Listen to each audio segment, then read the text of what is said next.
Assalamualaikum warahmatullahi wabarakatuh. Iki ngaji santai-santai nama muhasabah. Muhasabah itu kalau Kiai Jawa maknani itu ngoreksi diri sendiri. Jadi menghitung diri sendiri. Ini pas bidang yang saya tekuni tadi karena Habib Ahmad yang minta kemarin sama ibu saya dari Indonesian Power itu. Ibu Lia, saya turutin sekaligus saya sambil belajar terus tentang muhasabah. Dalam konteks Indonesia, muhasabah itu sudah jadi perilaku ya. Karena dulu orang tua saya, guru-guru saya kalau ngandani itu, bayangkan kalau kamu jadi dia. Jadi misalnya kita mentang-mentang atasan, otoriter sama bawahan. Bayangkan kalau kamu jadi yang bawahan itu kayak apa? Laukun tamakanah, kalau orang Arab bilang, bayangkan kalau kamu di posisi dia. Makanya guyonannya orang-orang Indonesia itu kan orang ngaramkan judi gitu, bareng dikasih tahu. Tapi yang menang anak jenengan, alhamdulillah. Ternyata ngaramkan itu karena ada anaknya. Kalau anaknya yang menang ya seneng. Meskipun itu guyonan, tapi saya punya padanan itu dalam kitab hikam. Nabi Ibrahim itu Khalilur Rahman, tentu bencinya minta ampun sama yang namanya maksiat. Suatu saat beliau diterbangkan di alam malakut. Itu kalau di hikam saya halaman 15 juga. Saya masih ingat betul. Mungkin kalau Anda beda halaman karena beda cetakan. Setelah diterbangkan di alam malakut, diperlihatkan sama Allah. Ada orang pezina, ada orang syaribul khomri, ada orang mabuk, ada orang macam-macam. Allah tanya sama Nabi Ibrahim, bagaimana pendapat kamu Ibrahim tentang mereka yang maksiat? Kata Nabi Ibrahim, ya Allah, habisi saja mereka. Mereka hidup di bumi engkau, makan rezeki engkau, kemudian mereka tidak taat sama engkau. Singkat cerita di fase itu, saya ulang lagi di fase itu, Allah nurutin sampai sekian peristiwa, mungkin 3 atau 4. Sudah, setelah sekian tahun Nabi Ibrahim lupa peristiwa itu, kemudian beliau diminta menyembelih anaknya. Ini versi kitab hikam. Memang versinya banyak tentang kenapa Nabi Ibrahim disuruh menyembelih anaknya. Ketika mau menyembelih anaknya, Nabi Ibrahim ragu. Huwa samratu fuadi, anak saya ini buah hati saya, kenapa engkau suruh menyembelih? Terus kata Allah, apa kamu tidak ingat ketika kamu saya angkat di alam malakut, kemudian kamu usul bunuh-bunuh, saya tidak mempertimbangkan usul Anda, tapi kenapa sekarang saya merintahkan kamu mikir gitu? Terus, ya karena ini anak saya ya Allah. Terus kata Allah, rumang samu wong sumpukon mata ini gak gawean kau sing gawe kowe enak wae usul mata ini. Sebenarnya saya yang bikin, kemudian Anda enak aja usul membunuh. Semenjak itu Nabi Ibrahim itu di eranya itu asfaqun nas, orang paling sayang sama manusia. Karena kadang kita keras itu ya kebetulan tuh udah anak kita, ada keluarga kita. Cara orang Jawa itu kan gitu ya, kalau ada perempuan terus macak yang macam-macam pakai sepeda motor cowok, terus wah itu luput suwo, semoga-moga gini. Tapi setelah dikasih tahu, niku ponakane jenengan, semoga-moga selamat. Jadi jangan-jangan kemarin ahli ma'asi itu kebetulan tuh tidak keluarga kita. Kalau keluarga kita yang pernah salah pada kita, semangat kita mintakan maaf. Jangan-jangan kita didikte hukum sosial gitu. Jadi orang yang salah, kebetulan tuh orang yang menservis kita. Atau keluarga kita, atau orang dekat kita, jangan-jangan semangat kita mintakan ampun. Tapi kalau sama orang lain, kebetulan musuh kita semangatnya minta itu kena adab. Nah ini yang nggak boleh dalam Islam. Islam mengajarkan niru Rasulullah SAW, Nabi itu rahmatal lil alamin. Bahkan kemarin saya ngaji virtual sama beberapa habaib, ada Habib Ali Al-Jufri dari Mesir, ya. Ada Habib Alwi dari Kuitang, ada Habib Nabil Al-Musawa. Dari sekian habaib itu saya masih ingat diantaranya yang didawuhkan rahmatan lil alamin itu ketika Nabi adzahu qaumuh, disakiti oleh kaumnya, dan itu mereka masih kafir semua. Itu mereka dapat doanya Nabi, Allahumma hdi qaumi fa innahum la ya'lamun. Kayak apa baiknya Nabi, orang yang menyakiti, yang melukai, tapi Nabi masih berdoa, Allahumma hdi qaumi fa innahum la ya'lamun. Sayyidina Umar dapat doanya Nabi itu ya khina kana kafiran, ketika masih kafir didoakan, Allahumma aizzal Islam bi Umar. Itu ketika masih kafir.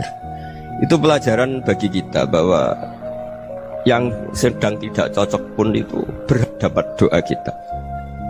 Ya doa supaya kondisi kita baik, hari tambah baik. Karena agama ini Saya berkali-kali bilang limangka nayarjuwa hawal yawmal akhir. Agama ini diperuntukkan bagi yang selalu punya harapan pada Allah Subhanahu wa taala.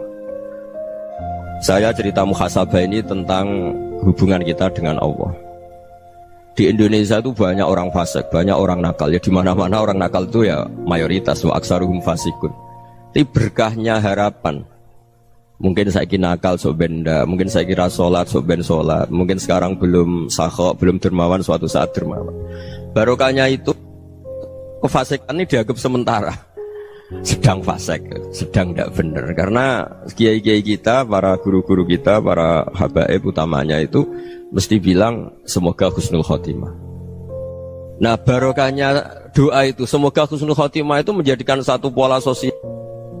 Yang sedang fasik ini masih diharapkan jadi lebih baik, jadi lebih.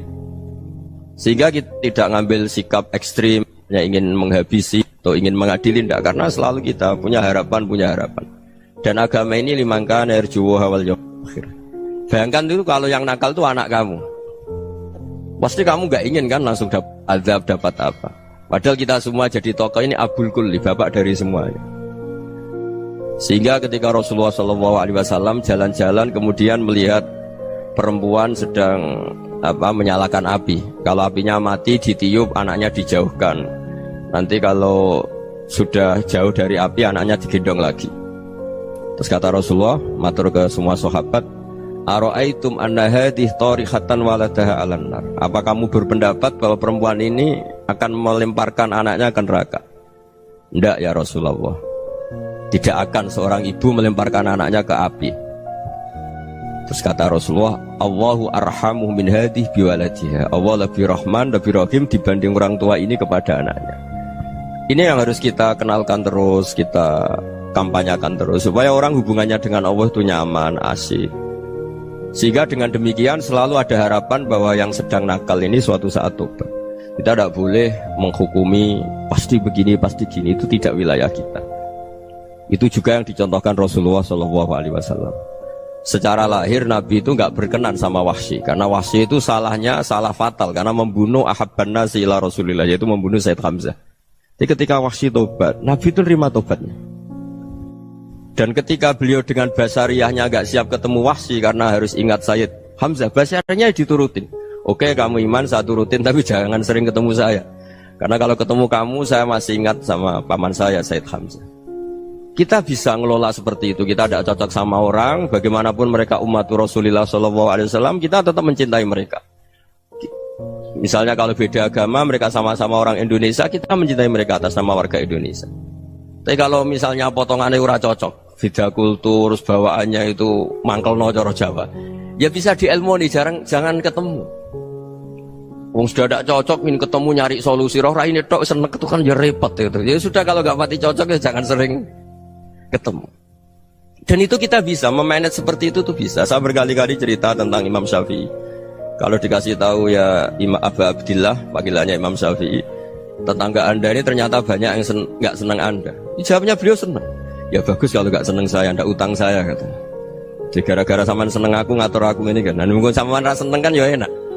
Jadi hidup itu dianggap happy. Kalau seneng ya teman silaturahim, kalau nggak seneng ya nggak bakal utang gitu. Baru kayak rasa seneng itu nggak ganggu. Gitu. Jadi dulu itu orang bisa ngelola seneng tidak seneng itu bisa. Karena ada kearifan hubungan dengan Allah Subhanahu wa taala. Hidupnya selesai karena masyghul bi dzikrillah, mereka sibuk dengan Allah. Makanya kata ulama-ulama tasawuf, kamu jangan melihat manusia perilakunya, tapi kamu juga harus ingat yang gerakkan semua itu Allah Subhanahu wa taala. Dengan demikian kita farah, kita senang. Makanya Nabi kalau ngutus Anas bin Malik kemudian nggak kesampaian yang diinginkan karena Anas main. Ketika garwa-garwani Nabi agak tersinggung, Nabi andaikan Allah menghendaki yang saya inginkan kesampaian, pasti itu kesampaian. Jadi dianggap kegagalan Anas gak manggil yang dituju Nabi itu ya kersane Allah, ya enteng saja. Sayyidina Ali lebih parah lagi yang dialamin. Itu dalam beliau kalau dipanggil itu gak cepet-cepet ke sana. Ketika ditanya, kenapa kamu tak panggil gak cepet ke saya? Amin tu ukubatak, karena aku tahu engkau orang baik. Orang baik itu pemaaf. Jadi makanya orang-orang soleh dulu itu bodoni itu. Makanya sekarang kalau ada orang bodoni itu mesti beda orang soleh. Kalau orang-orang soleh itu kakean husnudzon akhirnya sering dibodonin. Abdullah bin Umar itu masyhur itu. Kalau ada budaknya sering sholat, sergap sholat itu dimerdekakan. Akhirnya nggak sholat pun pura-pura sholat. Akhirnya juga dimerdekakan. Ketika ditanya, kenapa engkau merdekakan? Padahal mereka sholatnya menipu engkau, kata pembisik-pembisik itu. Man khoda'ana lillah in khoda'na lah. Dia nipu atas nama Allah, berarti saat tertipu juga atas nama Allah. Gak masalah dong, semuanya demi Allah Subhanahu wa ta'ala. Jadi ketika kita ketemu mensifati Allah Ta'ala itu ghafir, Allah pemaaf. Jangan kamu gak fair untuk diri kamu nyifati Allah ghafir, pada orang lain Allah kamu sifati syadidul iqab. Jadi Allah kamu atur, kayak MC tadi ngatur saya. Jadi Allah itu apa? Kalau pada saya ghafir, kalau pada musuh saya syadidul iqab. Itu tidak fair. Kalau Anda punya harapan kepada Allah karena Allah Rahman Rahim, Allah ghafir, sebenarnya Allah pada musuh kita ya bisa saja Allah ghafir, bisa saja Allah Rahman Rahim. Sehingga kita melihat orang lain yang kita tidak cocok itu ya enteng saja. Itu min ummati Rasulillah sing tanaluhu syafa'atu, tanaluhu sa'atu rahmati, tanaluhu fair. Jangan dengan kita kayak mesti dapat rahmat. Jangan orang lain kayak Allah pasti syadidul iqab, itu tidak boleh. Sehingga ketika ada orang Badui, singkat cerita orang Badui ini kencing di masjid, semua sahabat membentak dia. Yang nggak bentak hanya Nabi tok. Saking mangkelnya orang ini karena semua sahabat bentak kecuali Nabi. Setelah dibenarin Nabi, terus Nabi nyuruh sobu ali dhanuban min ma'in. Setelah disucikan masjid itu, dia berdoa keras sekali. Allahumma arhamni wa Muhammadan wa la tarham ma'ana ahadan. Ya Allah, yang berhak dapat rahmatmu hanya saya dan Nabi Muhammad, yang lainnya jangan gitu. Karena yang lainnya tuh jengkelin, gitu aja saya salah dimarah-marahin gitu. Jadi kalau kamu doa terbatas ya kayak orang Bedui ini, kayak orang Arabi. Apa kata Nabi? Laqad tahajjarta wasi'an. Allah yang rahmatnya luas menjadi kamu sempitkan. Karena kamu mau atur Allah hanya Rahman pada Indonesian Power, pada NU, pada kita, yang orang lain gak perlu dapat. Itu kan kasihan Islam, karena Islam terus gak dimiliki semua orang. Allah gak dimiliki semua orang, Rasulullah gak dimiliki semua orang, karena dipek NU, dipek ormas tertentu, dipek, gak boleh seperti itu. Gak boleh takhasyar tawasian, kata Nabi, gak boleh mempersempit zat yang rahmatnya itu luas. Ini semoga etika ini kita pakai di Indonesia. Yang sedang fase kita harapkan lebih baik, yang sedang nggak dapat hidayah kita doakan dapat apa? Hidayah. Masyhur kan, makanya tadi saya mohon sama Habib Ali supaya Habib Ahmad supaya tetap mahalul qiyam tabaruk sama Habib Ali. Di antara doa-doa di Simtud Duror masyhur itu antuqa bilal mudhniba minnah bil ghufran wal musi'a bil ihsan. Jadi harapannya para habaib, para orang-orang baik dulu ya, semoga yang dosa itu dimaafkan, yang sedang salah dibuka, bikin lebih baik. Nabi itu tugasnya juga gitu. Wastaghfir li dzambika walil mu'minina wal mu'minat. Nabi itu tugasnya juga memintakan ampun yang sedang salah.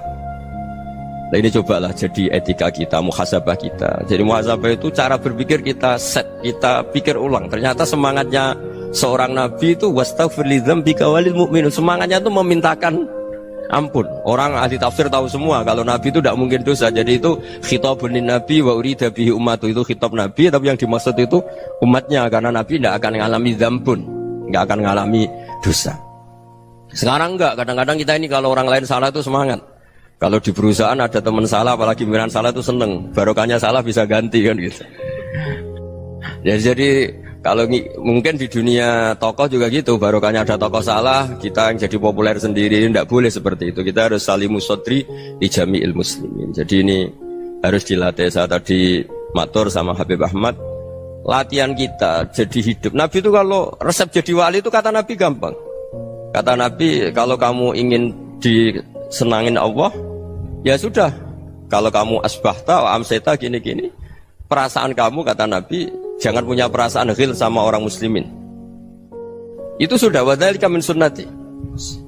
Makanya Nabi ngendikan la yablughni ahadun an ahadin syai'an. Ada yang baca la yuballighni ahadun an ahadin syai'an.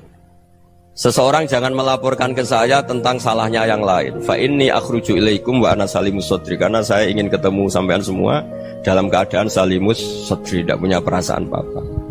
Karena kalau nurutin pembisik, nurutin informasi itu ya repot, karena orang pasti sepihak. Ada kiai yang top datang ke kampung-kampung ning desa-desa, kata yang seneng itu punya akhlak. Wah itu bagus orang besar datang ke kampung-kampung. Kata yang nggak seneng, Oh itu jobnya kayak kecil kok diambil, itu kan ya kasihan itu kan sudut pandang. Makanya saya sering bilang akal kita ini cukup untuk mentasdik Rasulullah SAW. Meskipun perasaan kita kadang orang Jawa itu beda. Saya berkali-kali bilang sama peneliti dari Jogja, kenapa sih Gus para nabi itu kok poligami istrinya banyak? Nabi Dawud katanya itu berapa? Nabi Sulaiman malah jumlahnya agak terbatas ini. Nabi Muhammad itu paling sedikit. Saya tanya gini, perempuan itu orang lemah, jadi kalau nolong orang satu gimana baik, kalau nolong orang dua ya lebih baik, ya sudah kira-kira seperti itu.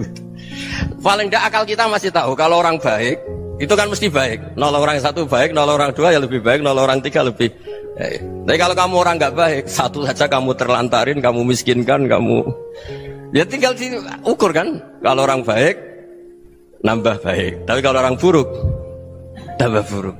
Nah itu akal kita bisa menganalisis kenapa sih nikah itu ada yang poligami, ada yang enggak. Sudah ukur saja diri kamu. Misalnya kayak saya elek keriting, rabi terus, memperbanyak wong elek, orang perilaku netok, raine dadi elek kabeh. Tapi nak kowe ku ganteng, alim, ganteng, sugih, anake ganteng-ganteng, berhubung kowe saleh ahli swarga kabeh, mertua yo bangga karena karir kamu meyakinkan. Ini mertua kamu aja gak bangga mau nambah. Ipar gak bangga, mertua gak bangga, desa kamu yang kamu wayai juga gak beda dengan Nabi ketika nikah Juwairiyah itu gak ada pernikahan sebarokah Nabi dengan Juwairiyah itu Azharu Rasulillah. Di situ habis perang banyak tawanan, gara-gara jadi besanya Nabi langsung dibebaskan semua karena Azharu Rasulillah. Sekarang besanya Kanjeng Nabi. Dulu Abu Sufyan mangkalnya bukan main sama Nabi, gara-gara putrinya dinikah terus langsung jadi. Kalau kamu kan enggak, nikah satu, nikah lagi, satu kampung musuhi kamu karena istri pertama ya cemburu, yang kedua agak bangga. Wah itu selesai itu di dunia wal akhirah. Maksud saya nganalisis Islam itu harus pakai akal. Dan akal yang dipakai, ini saya bawa ke kitab Ihya, adalah pikiran-pikiran para ulama. Makanya ketika Imam Ghazali ketika ditanya fakaifa bi muslimin fasikin asawaha fi jami'i amri, kalau kalian ketemu orang fasik, orang Islam tapi fasik, perilakunya nggak ada yang benar. Kata Imam Ghazali jawabnya lucu, aneh. Mamin muslimin illa wa islamuhu ta'ah. Tidak ada orang Islam kecuali dia mau Islam, membenarkan Allah dan Rasul itu sudah taatnya dia. Kok kamu tidak bisa melihat taatnya dia? Dia pikirannya kan ini pemabuk, ini tukang apa. Tapi kata Imam Ghazali, sebenarnya kamu masih bisa berpikir positif. Mamin muslimin illa wa islamuhu ta'ah. Tidak ada seseorang Islam ketika dia milih Islam itu pasti ada taatnya, yaitu tasdik pada Allah dan tasdik kepada Rasulullah SAW. Jadi dengan pola seperti itu, maka di antara guru-guru kita yang modern ya di era Mbah Maimun, di sini ada Habib Ahmad, Habib Salim, syair yang sering dibaca beliau adalah ada orang munajat sama Allah. Ini cerita munajat. Itu orang itu ngendikan gini, ana muznibun, ana mukhtiun, ana asi, huwa rahimun, huwa ghafirun, huwa afi. Ya Allah, saya mukhti, saya orang yang salah. Ana muznib, saya orang yang dosa. Ana asin, saya sering maksiat. Tapi engkau ya Allah, engkau ghafir, pemaaf. Engkau rahim, maha pengasih. Engkau afin, yang mudah memaafkan. Kata orang ini, ya agak kurang ajar, tapi saking senengnya sama Allah. Qobal tuhunna salasatan bisalasat. Ya gini saja ya Allah, sifat engkau diadu dengan sifat saya. Engkau Tuhan, Gusti, nggak boleh kalah katanya. Terus wasatah liban ausofu ausofi, dan engkau pasti pemenangnya gitu. Jadi ada orang rayu Allah dengan cara seperti itu ya ada ya. Saya ini manusia, salah saya banyak. Engkau ampunannya banyak. Engkau Tuhan, Gusti, nggak boleh ampunan Anda, ampunan engkau kalah dengan salah saya. Nggak boleh Tuhan kok kalah. Jadi untuk supaya orang punya harapan gitu. Banyak juga wali-wali yang jadab ketika datang ke makam Rasulullah SAW. Itu kalau dongo ya agak kacau sebetulnya, cara syariat agak kacau. Ya Allah, engkau punya dua pilihan. Jika engkau menjadikan saya soleh, surah habibu, yang senang kekasihmu, yaitu Rasulullah SAW. Tapi jika engkau menjadikan saya fasik, surah aduuk, yang senang itu setan. Monggo jenengan mau menyenangkan kekasih jenengan, mau menyenangkan musuh jenengan, monggo jenengan bebas kok memilih. Mestinya Allah ya senang menyenangkan kekasihnya. Jadi ya, intinya Allah dipaksa untuk menjadikan dia orang soleh gitu. Jadi kayak kemarin itu Pak Gus siapa yang kesini itu. kuliah ke sini itu sama Habib Ahmad. Saya pertama nggak mau, lama-lama Habib Ahmad. Ini gimana Gus? Orang taunya saya dekat jenengan, kalau nggak kasil saya waduh. Ini kayak doanya wali yang tadi. Nggak punya pilihan, nggak ada pilihan ini. Jadi saya mohon muhasabah itu dimulai cara berpikir. Makanya di sini sebetulnya tag ini supaya dapat barokahnya Ihya. Ini kitab yang disenangi para habaib, para ulama. Sebetulnya tag di muhasabah itu redaksinya gini ya, yang lengkap. Hasibu anfusakum qabla an tuhasabu wazinuha qabla an tuzanu wa tahayya'u lil ardil akbar. Jadi ada kata wazinu, jadi ukur. Perilaku Anda ini diukur, ditakar. Misalnya kita sebagai suami kan ya punya hal-hal yang kita tidak ideal. Corong Jawa mesti pesek, cara rezeki ya pas-pasan. Dan kita juga kalau makanya agak boleh tanya istri begini, apa saat cinta pertama Anda? Pasti Anda kecewa. Orang jadi istri hanya korban terakhir itu. Sudah. Karena orang kalau ngelamar kemana-mana gak jadi, yang jadi istri itu pasti korban terakhir itu. Jarang istri pilihan pertama, jarang. Ayo semua yang nikah. Rata-rata itu pilihan Anda pertama Pak, dari sekian ditolak di mana-mana terus. Ya perempuan terakhir.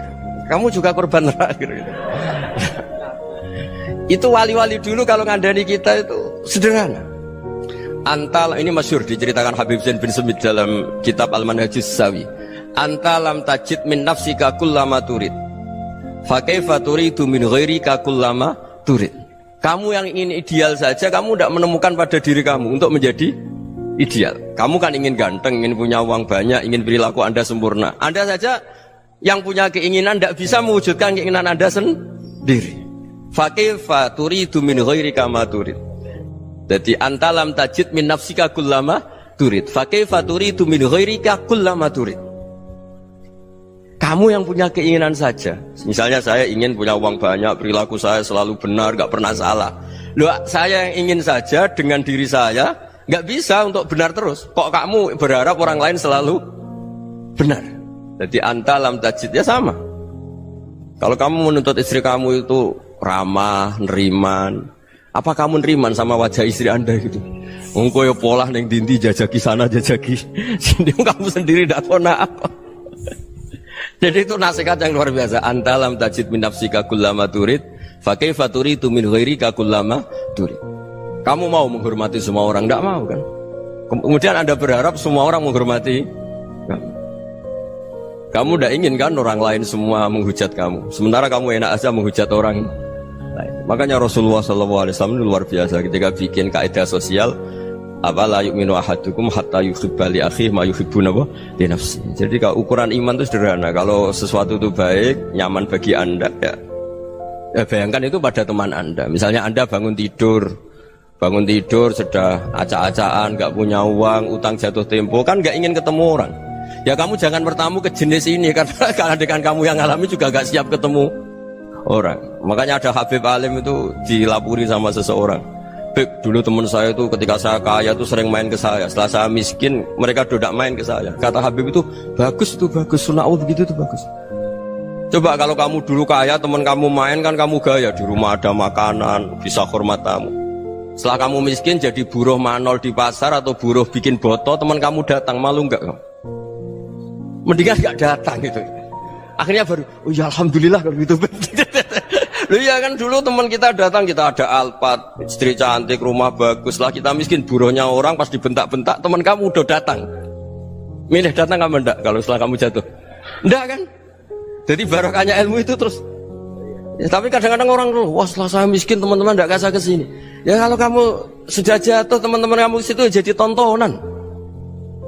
Ya mulai sekarang cara berpikir itu dirubah. Dulu yang namanya kiai itu kalau diundang orang itu ya agak-agak senang. Semenjak saya itu agak rubah. Mengundang kiai, ngatur kiai itu tak haram-haramkan ya ada lumayan lah sekarang itu sudah mulai agak beretika. Dulu itu ngundang tuh tanggalnya ditentukan, jamnya ditentukan. Enggak mikir apa kiai saat itu nganggur, enggak. Punya wadifah, enggak. Dia milih tanggal yang dia nganggur, enggak mikir pas itu kiainya nganggur apa. Enggak. Ya saya hanya cerita aja, kamu tersinggung ya monggo, boten ya monggo itu kan. Jadi saya mohonlah supaya tadi saya juga matur ke Habib Ahmad. Jadi untuk orang merasa ikut sunnah Rasul itu gampang sekali kata Sayyid Muhammad. Dulu Nabi berpakaian ala daerahnya. Kalau mikot ya pakai mikotu baladi. Karena Nabi orang Madinah dan beliau berdomisili di Madinah, ya misalnya mikotnya dari Bir Ali misalnya. Tapi kalau anda orang kawasan Tanim mau umroh ya dari Tanim. Misalnya kawasan Jirona ya dari Jirona. Artinya apa?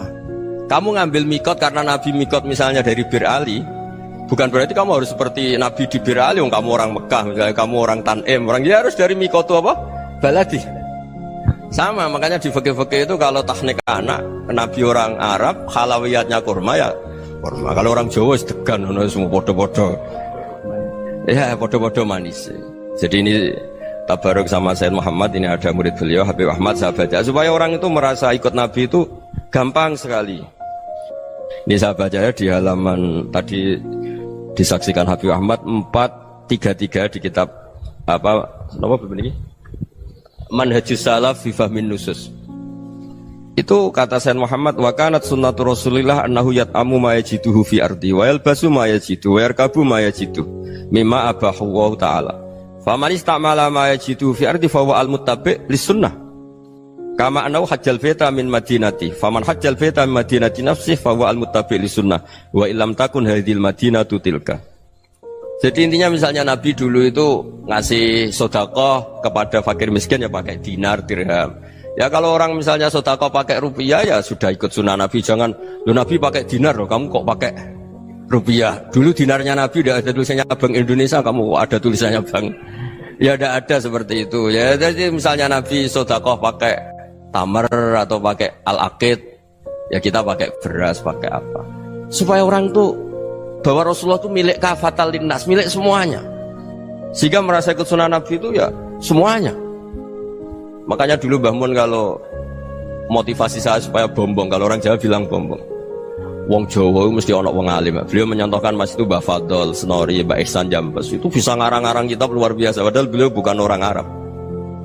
Imam Sibawai itu orang Persia, Imam Ghazali orang Tus itu juga ikut Persia. Kata Mbah Mun, wong sing ora Arab lah mesti untuk jatah alim kata beliau. Karena Nabi itu diutus kafatal linnas. Nanti kalau orang yang alim itu Arab tok, berarti tidak ada perwakilan dari Afrika, dari Asia Tenggara, dari mana-mana. Makanya karena Nabi statusnya itu kafatal linnas. Jadi kita harus bangga sebagai Muslim, sebagai orang Indonesia karena misalnya Wali Kutub dulu terkenalnya hanya ada di Yaman, di mana. Ternyata pernah ada juga di Indonesia dan seperti Habib Abu Bakar Segaf Gresik. Jadi ya akhirnya kan tetap orang Indonesia meskipun beliau dzurriyyah Rasul kan ya sudah orang apa? Orang Indonesia. Dzurriyyahnya Habib Ali Simtuduror sekarang di Solo. Jadi Indonesia juga dapat Alawin banyak, dari Sadatin Alawin juga banyak. Jadi saya mohon barokahnya ngaji seperti ini. Melihat orang lain tuh gampang, bayangkan tuh kalau anak kamu. Makanya Nabi, nanti kalau nggak percaya lihat di Hikam nomor 15 di kitab saya itu. Di situ dijelaskan oleh Hikam, jangan-jangan semangat Anda pada orang yang maksiat, pada orang yang keliru supaya dihukum itu karena kebetulan itu udah anak Anda, itu udah keluarga Anda. Coba kalau itu keluarga Anda. Makanya kalau saya guyonan di Jogja itu ada pembantu mecahkan piring terus dimarahi majikannya, saya mesti guyon gitu, pasti itu pembantunya tidak cantik. Kok bisa Gus? Andai kan cantik dan kamu senang mecahno piring satu, piring 1000 ra iso ngamuk. Ternyata ngamuknya tuh karena mecahkan piring apa karena plus tidak cantik? Coba jawab para lelaki nih. Kamu marah sama orang maksiat tuh karena maksiat, karena plus itu udah anak Anda. Bayangkan kalau itu anak Anda. Itu hebatnya Rasulullah SAW. Karena kita yang salah pun kadung umatnya, Nabi tetap ngasih fasilitas syafaati li ahlil kabair min ummati. Kayak apa baiknya Nabi? Udah ikut maksiat tapi ikut fasilitasi ngasih syafaat. Loh kalau li ahlil ibadah kan wajar. Nabi ketika ini syafaati li ahlil kabair min ummati. Ya karena tadi logika yang dibangun Rasulullah itu logika yang luar biasa. Kita semangat orang lain kena hukuman itu karena kita tidak punya ra'fah, tidak punya rahmah. Coba kalau Rasulullah yang bil mukminina raufur rahim. Semangatnya itu mendoakan supaya tobat, mendoakan diampuni. Dan itu juga yang diperintahkan oleh Allah Subhanahu wa taala, wastaghfir li dzambika walil mu'minina wal mu'minat. Ya semoga barokahnya ngaji ini, barokahnya Habib Ahmad, barokahnya Maulid Simtud Duror, barokahnya semua kitab madaih, tiba berjanji semuanya, barokahnya Ikhya, barokahnya Said Muhammad, barokahnya guru kita semua, Mbah Maimun, bapak saya. Kita ini ngikuti manhaj, ya, ngikuti apa? Manhaj. Saya sering didhawuhi Mbah Mun, kenapa ihdinas siratal mustaqim bukan siratoka, bukan jalan engkau ya Allah, karena Allah itu nggak bisa kamu tiru. Allah itu tidak tidur, tidak makan, tidak kesel, tidak capek. Yang bisa ditiru itu siratal ladzina an'amta alaihim. Yang bisa ditiru manusia ya niru manusia, karena Allah itu tidak bisa ditiru. Makanya ihdinas siratal mustaqim siratal ladzina. Dan niru siapa? Niru guru-guru kita. Termasuk niru cara pandang. Jadi misalnya ada orang awam di rumah itu hanya delok reng, delok tikus liwat, itu kan kayak nganggur. Kok ora tahajud malah mendelok reng. Melihatnya jangan gitu. Huwa tarokal ma'asiyah. Dia di rumahnya ndak dugem, ndak kemana-mana. Dia berarti malam itu tarkul ma'asi. Tidak nyopet, tidak garong, tidak ke tempat maksiat. Susahnya apa sih husnudzon? Jadi jangan lihat huwa tarkut tahajud, huwa tarokat tahajud, wa taroka qiyamal lail. Oke ya, namanya orang begitu ya tidak tahajud, tidak qiyamul lail. Tapi susahnya apa sih kamu bilang huwa tarokal ma'asiyah? Dia juga meninggalkan maksiat, dan tarkul maksiat itu tuh ibadah. Supaya orang tuh gampang lah husnudzon sama orang muslim. Ini orang mukmin, orang yang luar biasa. Di mata Allah itu orang yang luar biasa. Kayak tadi Imam Ghazali, kalau saya ketemu orang muslim kemudian dia tidak pernah baik, gimana? Kata Imam Ghazali, ma min muslimin illa wa islamuhu ta'ah. Tidak ada orang Islam ketika dia mentasbihkan Allah dan Rasulullah, berarti dia juga punya taat. Ya ini latihan saja, sing iso nglakoni Habib Ahmad kula namung cerita mawon. Kula cerita secara akademik, saya punya kitab, saya baca, dan alhamdulillah kita paham barokahnya para guru, dan supaya terbiasalah. Sebaik-baiknya ibadah husnudzon billah wa husnudzon bil mu'min. Soal tidak cocok ya diilmoni tadi ya, namanya nggak cocok ya jangan sering ketemu. Seperti Rasulullah SAW, beliau karena sangat mencintai Said Hamzah, ketemu orang yang pernah begitu sama Said Hamzah ya beliau secara basyariah tidak siap.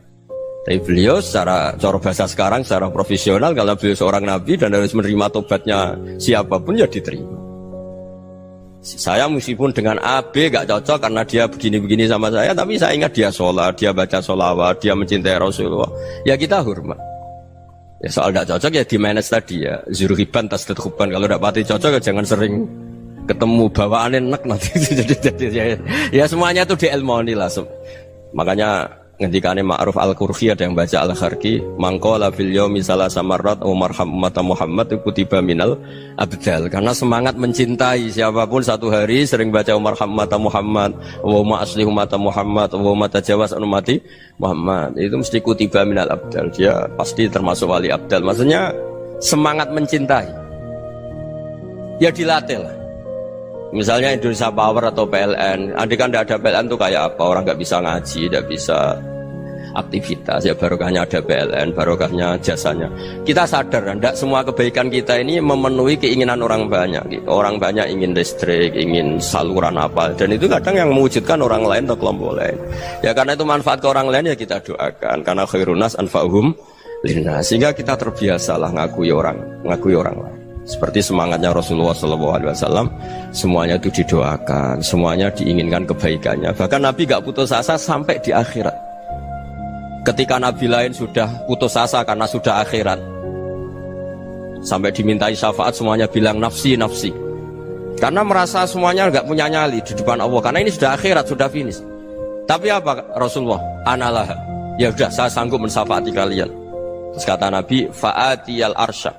Saya mendatangi aras fa'akhirru lahu sajidan, saya sujud wa ahmaduhu bima hamida 'allamaniha rabbi. Kemudian saya tetap muji Allah dengan pujian yang terus menerus. Padahal sudah di akhirat, sudah finish. Nabi dimintai syafaat masih sanggup karena Nabi tahu akhirat tidak bisa mendikte Allah, tidak bisa. Allah terus bilang, "Ya Allah, ini akhirat loh, engkau sudah tidak boleh mensyafaat." Tidak bisa. Allah tidak bisa diganggu akhirat. Allah tidak boleh dibatalkan rahmannya oleh akhirat. Allah tetap Rahman Rahim abadal abad. Dan Nabi tahu itu. Makanya kata para ulama, fa Muhammadun ahmadu min ghairihi. Jadi Nabi Muhammad namanya dua yang terkenal. Sebenarnya banyak yang terkenal dua, Muhammad sama Ahmad. Ketika Nabi punya nyali memuji Allah di akhir akhirat atau sudah di akhirat itu fa Muhammadun ahmadu min ghairi. Ketika Nabi lain sudah tidak punya nyali muji Allah karena sudah akhirat, Nabi Muhammad tetap berani muji Allah di saat seperti itu. Makanya ahmadu di situ kata ulama itu af'al tafdil, fa Muhammadun ahmadu min ghairi. Kanjeng Nabi lebih memuji Allah di saat yang Nabi lain sudah tidak punya nyali untuk muji Allah di saat itu. Makanya kata Nabi fa akhiru lahu sajidan wa ahmaduhu bi mahamida 'allamaniha rabbi. Akhirnya setelah lama gitu terus Allah ngendikan ya Muhammad irfa' ra'sak wasal tu'tah wasfa' tusyaffa. Sudah Muhammad, angkat kepala kamu minta apa saya turutin, dan kalau kamu ingin mensyafaati umatmu saya beri hak napa? Syafaat. Nah, semoga semangat itu juga menjadikan kita munajat bahwa rahmat Allah tidak terbatas, harapan juga tidak terbatas. Mungkin yang sedang nakal ya kita katakan sedang, jangan terus kamu pastikan wah ini mesti suul khotimah, mesti tidak orang baik. Ndak, agama ini liman kana yarjuwa wal yaumal akhir, selalu bagi yang punya harapan. Ya, mugi-mugi dapat barokah semua. Mantu dengan kata wassalamualaikum warahmatullahi wabarakatuh.